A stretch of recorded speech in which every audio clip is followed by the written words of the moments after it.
ಸರಿ, ನಿಧಾಯಿತ ಪುತ್ತೂರಿಗೆ ಬರ್ತಾರೆ. ಬಂದ ಉದ್ದೇಶ ಪುತ್ತೂರಿಗೆ ಬಂದ ಉದ್ದೇಶ AC ಕೋರ್ಟ್ಗೆ ಹೋಗ್ತಾ ಇದ್ದೇನೆ. ಏನು ಈ ಜಿಲ್ಲೆಯಿಂದಲೇ ನಮ್ಮನ್ನು ಗಡಿಪಾರು ಮಾಡಬೇಕು ಅಂತ ಹೇಳಿ ಏನು ಸುಳ್ಳು ಆರೋಪಗಳನ್ನೆಲ್ಲ ಹೊರಿಸಿ ಇಲ್ಲಿ ತನಕ ಏನು ಷಡ್ಯಂತ್ರ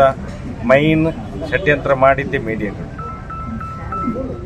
ಮೀಡಿಯಾಗಳು ಷಡ್ಯಂತ್ರ ಮಾಡಿದ್ದು. ಯಾಕಂತ ಹೇಳಿದರೆ ಸರ್ಕಾರ SIT ರಚನೆ ಮಾಡಿದ್ದು 20 ವರ್ಷದ ಧರ್ಮಸ್ಥಳದಲ್ಲಿ ಆದಂಥ ಅತ್ಯಾಚಾರ ಕೊಲೆಗಳನ್ನು ಎಲ್ಲವನ್ನು ತನಿಖೆ ಮಾಡಬೇಕು ಅಂತ SIT ನಿರ್ಮಾಣ ಮಾಡಿದ್ದು. ಇವತ್ತೇನಾಗ್ತಾ ಇದೆ, ಮಾಧ್ಯಮಗಳಿಂದಲೇ ಮೈನ್ಸ್ಟ್ರೀಮ್ ಮಾಧ್ಯಮಗಳಿಂದಲೇ ಏನಾಗ್ತಾ ಇದೆ, ಷಡ್ಯಂತ್ರವನ್ನು ರೂಪಿಸಿ ಅದನ್ನು ಹಾಳು ಮಾಡಲಿಕ್ಕೆ ನೋಡ್ತಾ ಇದ್ದಾರೆ.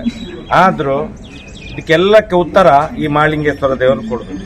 ಅದಕ್ಕೆ ಪ್ರಾರ್ಥನೆ ಮಾಡಲಿಕ್ಕೆ ಬಂದದ್ದು. ಪ್ರಥಮತವಾಗಿ ತಿಳಿದು ಮಾಡಿದ ತಪ್ಪಿಗೆ ಈ ಮಹಾಲಿಂಗೇಶ್ವರ ದೇವರು ರಾಜಕೀಯದವರಿಗೆ ಇರ್ಬೋದು, ಮೈನ್ಸ್ಟ್ರೀಮ್ ಮೀಡಿಯಾದವರಿಗೆ ಇರ್ಬೋದು, ಯಾರು ಅತ್ಯಾಚಾರಿಗಳ ಜೊತೆ ಕೈ ಜೋಡಿಸ್ತಾರೆ ಅವರಿಗೆ ಈ ಮಹಾಲಿಂಗೇಶ್ವರ ದೇವರೇ ಶಿಕ್ಷೆಯನ್ನು ಕೊಡಬೇಕು. ತಿಳಿದು ಮಾಡಿದ ತಿಳಿಯದ ಮಾಡಿದಕ್ಕೆ ಏನು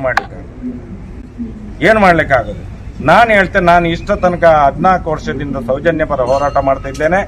ಏನೆಲ್ಲ ಆರೋಪ ಮಾಡಿದ್ದೇನೆ ಅದು ಎಲ್ಲವೂ ಮಹಾಲಿಂಗೇಶ್ವರ ದೇವರಿಗೆ ಗೊತ್ತಿದೆ, ಮಂಜುನಾಥ ದೇವರಿಗೆ ಗೊತ್ತಿದೆ. ನಾನು ಇಷ್ಟ ತನಕ ಹೇಳಿದ್ದು ಸತ್ಯವೇ. ಅಲ್ಲಿ ಅತ್ಯಾಚಾರ ಆಗಿದ್ದು ಹೌದೇ, ಅಲ್ಲಿ ಅನಾಚಾರ ಆಗಿದ್ದು ಹೌದೇ, ಅಲ್ಲಿ ದೀನದಲಿತರ ಭೂಮಿ ಒಳಗೆ ಹಾಕಿದ್ದು ಹೌದೇ, ಅಲ್ಲಿ ಬಡ್ಡಿ ವ್ಯವಹಾರ ಮಾಡಿದ್ದು ಹೌದೇ. ಇದು ಮಹಾಲಿಂಗೇಶ್ವರ ದೇವಸ್ಥಾನದ ಅಂಗಣದಲ್ಲಿ ನಿಂತು ಹೇಳುವಂಥದ್ದು. ನಾನು ಇದಕ್ಕೆ ಶಿಕ್ಷೆ ಆಗಲೇಬೇಕು. ಈ ದೇಶದ ಕಾರ್ಯಾಂಗದ ವ್ಯವಸ್ಥೆಯಲ್ಲಿ, ಈ ರಾಜ್ಯದ ಕಾರ್ಯಾಂಗದ ವ್ಯವಸ್ಥೆಯಲ್ಲಿ ನ್ಯಾಯ ಸಿಗದಿದ್ದರೂ ಕೂಡ ಈ ಮಹಾಲಿಂಗೇಶ್ವರ ದೇವರ, ಆ ಧರ್ಮಸ್ಥಳದ ಮಂಜುನಾಥ ದೇವರ, ಅಣ್ಣಪ್ಪ ಸ್ವಾಮಿಯ ನ್ಯಾಯಾಲಯದಲ್ಲಿ ನ್ಯಾಯ ಸಿಗಲೇಬೇಕು. ಇಷ್ಟೇ ಹೇಳಲಿಕ್ಕೆ ಇಚ್ಛೆ ಪಡ್ತೇನೆ. ಜಾಸ್ತಿ ಮಾತಾಡೋದಿಲ್ಲ. ಮುಂದಿನ ದಿನಗಳಲ್ಲಿ ಡಿಸೆಂಬರ್ 16ಕ್ಕೆ ಮಹಿಳೆಯರೇ ಸೇರಿ, ಅದು ಯಾವ ಒಂದು ಸಂಘಟನೆ ಇದಾವೆ ಎಲ್ಲ ಮಹಿಳೆಯರು ಸೇರಿ ಮಾಡುವಂತ ಹೋರಾಟ. ಅದಕ್ಕೆ ಆ ಸಂಘಟನೆ ಈ ಸಂಘಟನೆ ಅಂತ ಯಾರು ಮುತುವರ್ಜಿ ವಹಿಸಿಕೊಳ್ಳಿಲ್ಲ. ಎಲ್ಲಾ ಸಂಘಟನೆ ಸೌಜನ್ಯ ಹೋರಾಟ ಸಮೇತ ಸೇರ್ಕೊಂಡು ಮಾಡುವಂತ ಹೋರಾಟ, ಮಹಿಳೆಯರೇ ಮಾಡುವಂತ ಹೋರಾಟ, ಮಹಿಳೆಯರು ಹೆಚ್ಚಿನ ಸಂಖ್ಯೆಯಲ್ಲಿ ಬರಬೇಕು ಅಂತ ಹೇಳಿ ಅಪೇಕ್ಷೆ ಪಡ್ತಿದ್ದೇವೆ ನಾವು. ಅಷ್ಟೇ. ನಿಮ್ಮದು ಬೆಂಬಲ ಸಂಪೂರ್ಣ ಖಂಡಿತ ಇದೆ. ಸರ್, ಈಗ SIT ಅವರು ವರದಿ ಕೊಟ್ಟದ್ರ ಬಗ್ಗೆ SIT ವರದಿ ಕೊಟ್ಟದ್ದಲ್ಲ, ಇದು ರಿಪೋರ್ಟ್ ಕೊಟ್ಟಿದೆ. ತನಿಖೆ ಏನೇನಾಗಿದೆ ರಿಪೋರ್ಟ್ ಕೊಟ್ಟಿದ್ದಾರೆ ಅವರು. ಇದನ್ನು ಮಾಧ್ಯಮಗಳು ಚಾರ್ಜ್ ಶೀಟ್ ಅಂತ ಹೇಳಿ ಮೈನ್ ಸ್ಟ್ರೀಮ್ ಮಾಧ್ಯಮಗಳು ಸುಳ್ಳು ಹೇಳ್ತಾ ಇದ್ದಾರಲ್ಲ, ನಾಚಿಕೆ ಆಗ್ಬೇಕು ಇವರಿಗೆ. ಇದೆಲ್ಲ ಮಾಡಬಾರ್ದು, ತಪ್ಪು ಕೆಲಸ ಮಾಡಬಾರ್ದು. ಮಾಧ್ಯಮಗಳು ಏನು ಸತ್ಯದ ಕಣ್ಣು ತಿರ್ಸಲಿಕ್ಕೆ ಇರುವಂತದ್ದು. ಇವತ್ತು ಸುಳ್ಳೇ ಹೇಳ್ತಾ ಇದ್ದಾವೆ, ಬದುಕ್ತಾರೆ ಇವರು. ಅದಕ್ಕೆ ಇಂಥ ಮಹಾಲಿಂಗೇಶ್ವರ ದೇವರ ಶಾಪ ಕೊಡ್ಬೇಕಂತ ಹೇಳಿ ಇಲ್ಲಿ ಫಸ್ಟಿಗೆ ಬಂದದ್ದು. ಅದಕ್ಕೆ ನಾನು ಈಗ AC ಕೋರ್ಟ್ಗೆ ಹೋಗ್ಲಿಕ್ಕೆ ಇದೆ, ರೌಡಿ ಲಿಸ್ಟ್ ಇದು ಏನು ಅಲ್ಲಿ ಸುಳ್ಳು ಕೇಸುಗಳನ್ನು ಇದು ರೆಡಿ ಮಾಡಿದ್ದಾರೆ ಅಂತೇಳಿ. ಒಂದು ನೋಡಿ, ನಾಚಿಕೆ ಆಗ್ತದೆ ನಮಗೆ. 14 ವರ್ಷದಿಂದ ಧರ್ಮಸ್ಥಳ ಗ್ರಾಮದಲ್ಲಿ ರಾಜ್ಯ ಬೀದಿಯಲ್ಲಿ ಆದಂತ ಅತ್ಯಾಚಾರ ಕೊಲೆ ಪ್ರಕರಣ, ಆ ಹೆಣ್ಣು ಮಕ್ಕಳಿಗೋಸ್ಕರ ಹೋರಾಟ ಮಾಡ್ತಿದ್ದೇವೆ. ಇವತ್ತು ಆ ರೌಡಿ ಇದು ಗಡಿಪಾರಿನ ಆದೇಶದಲ್ಲಿ ಪೊಲೀಸ್ನವ್ರು ಏನ್ ಮಾಡಿದ್ದಾರೆ ಗೊತ್ತಾ? ನಾವು ಹೆಣ್ಣು ಮಕ್ಕಳಿಗೆ ಏನು ದೌರ್ಜನ್ಯ ಮಾಡಿದ್ದೇವೆ ಅಂತ. ಎಂತ ಪಾಪಿ ಪೊಲೀಸ್ನವ್ರು ಇದ್ದಾರೆ ಅಂತ ಹೇಳಿದ್ರೆ ಇವರಿಗೆ ಬದುಕಲಿಕ್ಕೆ ಆಗ್ತದೆ. ಅದಕ್ಕೆ ಇಲ್ಲೇ ಅದಕ್ಕೆಲ್ಲ ಉತ್ತರ ಇವರೇ ಕೊಡ್ಬೇಕು, ಮಹಾಲಿಂಗೇಶ್ವರ ದೇವರು ಕೊಡ್ಬೇಕು, ಆ ಅಣ್ಣಪ್ಪ ಸ್ವಾಮಿ ಮಂಜುನಾಥ ದೇವರು ಕೊಡ್ಬೇಕು ಅಂತ ಹೇಳಿ ಪ್ರಾರ್ಥನೆ ಮಾಡಿ ಹೊರಟದ್ದು. ನೀವು ಮತ್ತು ಆದಿಚುಂಚನಗಿರಿ ಸ್ವಾಮೀಜಿ ಹತ್ರ ಹೋಗಿದ್ದೀರಿ ಅಂತ? ಖಂಡಿತ ಹೋಗಿದ್ದೇವೆ. ನಾನು ಮಾತ್ರ ಚಿನ್ನಯ್ಯ ಮಾತ್ರ ಹೋಗಿದ್ದಲ್ಲ, ಸೌಜನ್ಯನ ಮನೆಯವರು ಇದ್ರು, ಸೌಜನ್ಯ ಪರ ಹೋರಾಟಗಾರರಿದ್ರು. ಆದಿಚುಂಚನಗಿರಿಯಲ್ಲಿ 1.5 ಗಂಟೆಯ ಕಾಲ ನಿರ್ಮಲಾನಂದ ಸ್ವಾಮೀಜಿ ಹತ್ರನೇ ಎಲ್ಲವನ್ನು ಬಿಡಿಸಿ ಹೇಳಿದ್ದಾನೆ ಅವನು.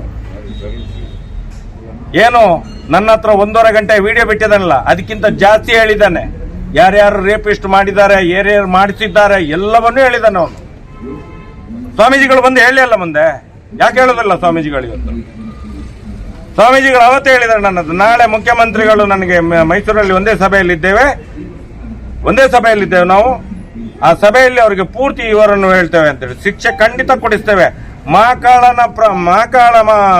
ಮಹಾಕಾಳನ ಮೇಲೆ ಪ್ರಮಾಣ ಮಾಡಿದ್ದಾರೆ ಅವರು, ಶಿಕ್ಷೆ ಕೊಡಿಸ್ತೇವೆ ಅಂತ ಹೇಳಿ. ಯಾರು? ನಿರ್ಮಲಾನಂದ ಸ್ವಾಮೀಜಿ ಅವರು. ಕೊಡಿಸಲಿ ಅವರು. ಅದು ಬಿಟ್ಟು ರಾಜಕೀಯ ಮಾಡೋದಲ್ಲ. ಸ್ವಾಮೀಜಿಗಳು ಮಠದಲ್ಲಿ ಕೂತ್ಕೊಂಡು ರಾಜಕೀಯ ಮಾಡೋದಲ್ಲ. ಯಾವ ಸ್ವಾಮೀಜಿಗಳು ಬೇಕಾದ್ರೆ ಇರಲಿ. ನಾವು ನೇರವಾಗಿ ಸನಾತನ ಹಿಂದೂ ಧರ್ಮದ ಪ್ರತಿಪಾದಕರು. ನಾವು ಹಿಂದೂ ಧರ್ಮದ ವಿರೋಧಿಗಳಲ್ಲ. ಇವತ್ತು ಹೇಳ್ತಾನೆ, ಮುಂದೆ ಹೇಳಿದಾನೆ, ಹಿಂದೆ ಹೇಳ್ತಾನೆ. ಸರ್, ನಿಮ್ಮ ಪ್ರಕಾರ SIT ತನಿಖೆ ಪೂರ್ಣ ಆಗಿದೆ? ಎಲ್ಲಿ ಪೂರ್ಣ ಸ್ವಾಮಿ, ಸ್ಟಾರ್ಟೇ ಆಗ್ಲಿಲ್ಲ, ಇನ್ನು ಆಗ್ಬೇಕಷ್ಟೇ. ಅತ್ಯಾಚಾರಿಗಳ ವಿಚಾರಣೆ ಇನ್ನೂ ನಡಿಬೇಕಷ್ಟೇ. ಇಲ್ಲಿ ತನಕ ಯಾರು ಬರೇ ಒಂದು ಬುರುಡೆಯನ್ನು ಹಿಡ್ಕೊಂಡು ನಾಟಕ ಮಾಡ್ತಾ ಇದ್ದಾರೆ ಅಷ್ಟೇ. SIT ಒಳಗಡೆ ಪ್ರಪಕಂಡ ಮಾಡುವಂತ ಷಡ್ಯಂತ್ರ ಮಾಡುವವರು ಈ ಮೈನ್ ಸ್ಟ್ರೀಮ್ ಮೀಡಿಯಾಗೆ ಯಾರು ಮಾಹಿತಿ ಎಲ್ಲ ಕೊಡ್ತಾರೆ, ಏನು ಷಡ್ಯಂತ್ರ ಮಾಡ್ತಾ ಇದ್ದಾರೆ. SIT ಒಳಗಡೆ ತುಂಬಾ ಅಧಿಕಾರಿಗಳಿದ್ದಾರೆ, SP ಕೂಡ ಇದ್ದಾರೆ ಅದರಲ್ಲಿ. ಮುಂದಿನ ದಿನಗಳಲ್ಲಿ ಗೊತ್ತಾಗ್ತದೆ.